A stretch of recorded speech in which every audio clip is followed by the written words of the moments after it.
Facebook claims to have uncovered the hacking activities of a Palestinian spy agency known as the Preventive Security Service, saying the agency created a fake secure chat app for Google's Android operating system.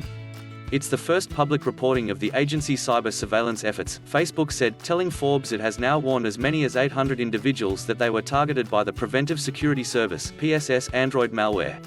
Though the agency is focused on internal security, it was found to be targeting those outside of the West Bank and Gaza. Victims included activists, dissidents, journalists and military groups, including the Syrian opposition and Iraqi military. The crackdown comes months ahead of Palestine's first parliamentary election in 15 years.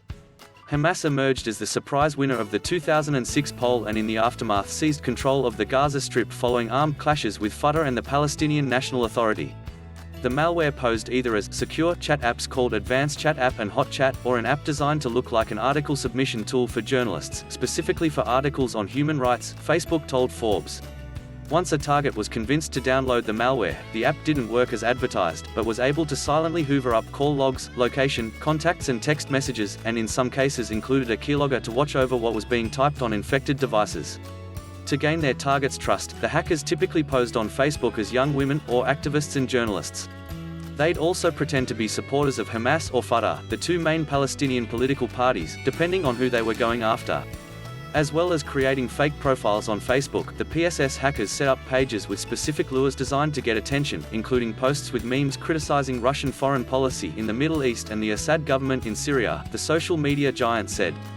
Palestine's Preventive Security Service has previously been affiliated with the Fatah party and accused by the Human Rights Watch of civil rights abuses. In a letter to the non-profit, the agency said that in 2016 and 2017, it had detained a total of 220 people because of social media posts, saying they'd been involved in illegal activities, including expression that falls outside the bounds of criticism and expression of opinions.